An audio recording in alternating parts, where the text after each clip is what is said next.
A good conclusion is important because it's where you explain to the reader how successful you've been in answering the question you've been set.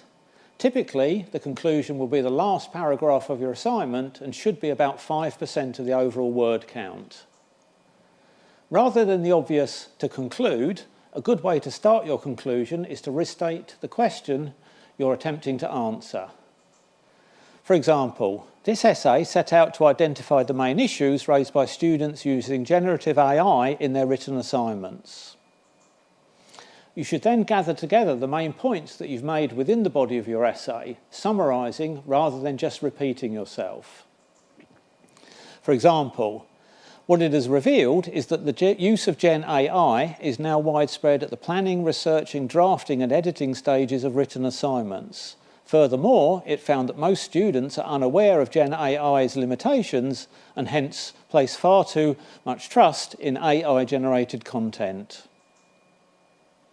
You should then wrap up with an overall conclusion that summarises your findings.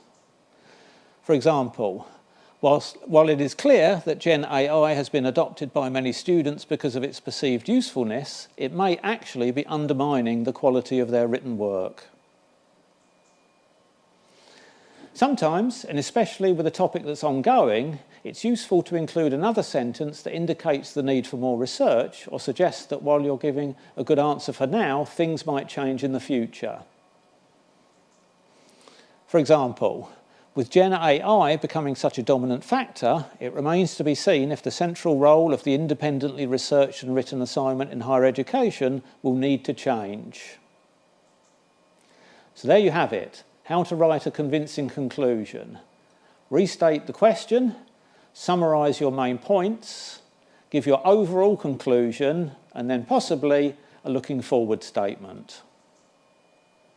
If you'd like to find out more about writing conclusions, have a look at our Skill Builder video available on Moodle, or book an appointment with Skills for Academic Success.